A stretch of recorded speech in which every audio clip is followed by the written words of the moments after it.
Alright guys, welcome along to a look at the Ki-94-I, the Tier 7 Japanese heavy fighter. Picked this up about a week ago on after seeing BBAT's video on the same plane.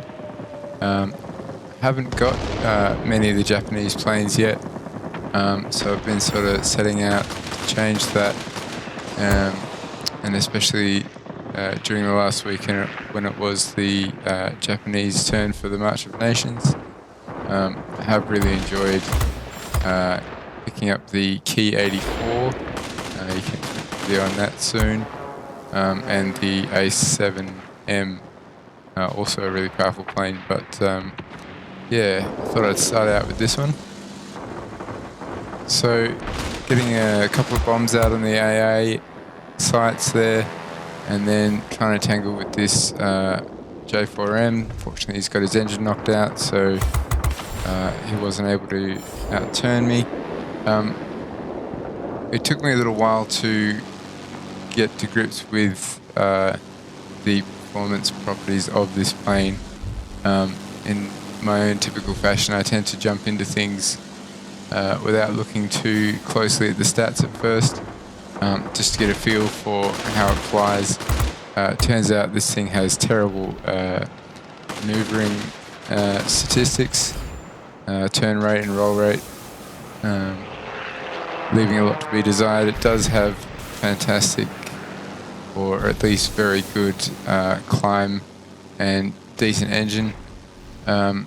So by the time I got to this game, I had actually lost quite a few games despite getting decent scores, and I started to realize that I wasn't really playing it that well. In this game, I decided to be a lot more conservative. The main objective is just going to be to hold that rocket base and get through half the match and sort of see how we're standing there.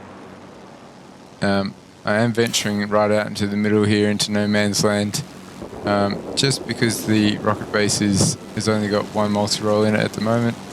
We're going to be able to easily climb up to 2,500 meters here and knock out that P-38, and then sweep back into the middle and hopefully cut off that bomber before he can do any damage. Surprising how well these DOE 217s can actually turn, and often when you're catching up to them, they'll turn inside you rather rapidly, so certainly keep you on your toes. Got the range out to 750 meters for these 230s and 237mm cannons, and you can see him really working the turn there and making me need to do an extra loop. I will go and turn high and do a rollover and get some distance that way. FW190 is going to try and climb at me, but he's got no chance at all when I'm dive bombing on him like that. And here comes the next bomber, headed straight towards us, so we'll swoop up and pick him up.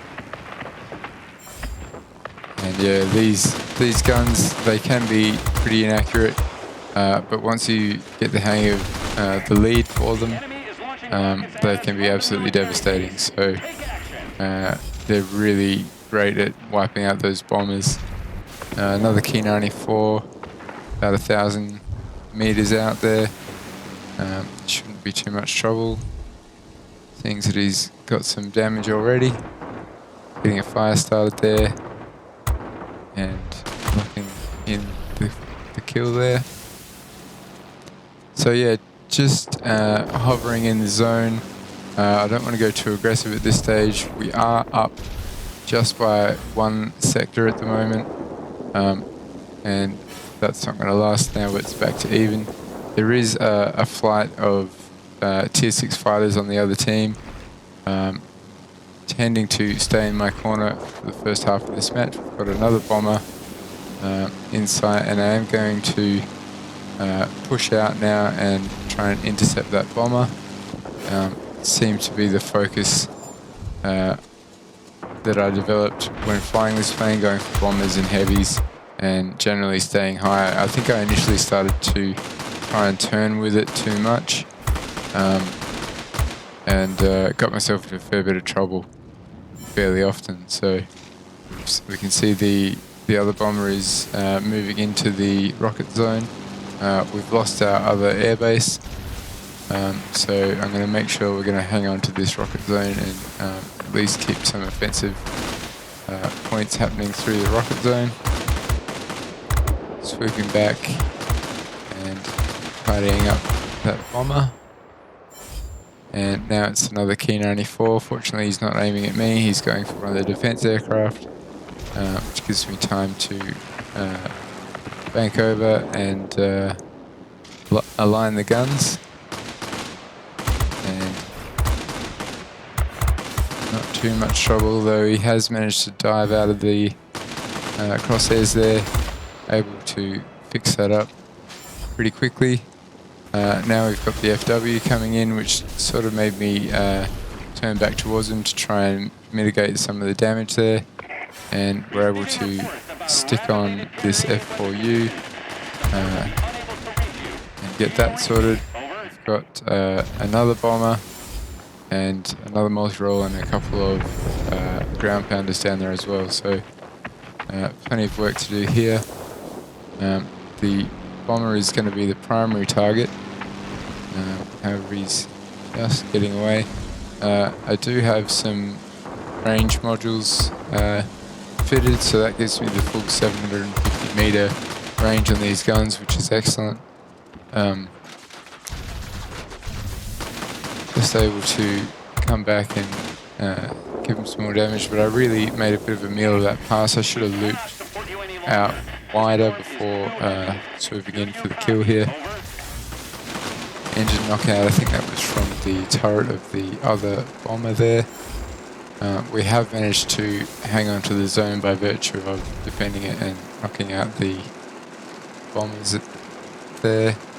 That one going out of the zone, I decided to swoop back into the middle and going for this FW-190. A few rounds out, one little hit there but not enough, and here comes the bomber again. I still haven't overcooked the guns yet, so able to get some more really meaty hits on that bomber. Flipping back over, the FW sort of swings into view there, so he becomes a good target. Getting the kill quickly there. It's easy to take out an FW at this height. They're not especially great up this high, so they're not huge threats, and that takes care of the DO-217. Getting to the dying stages of the match here, and I figure it's time to get on the offensive. I haven't used those bombs much except for the very start of the round. They do have an excellent reload time. As VBAT mentioned, one of the best of the Tier 7 heavies. Equal with the BF-109Z, who has a single 250. This plane has the dual 250 kilo bombs.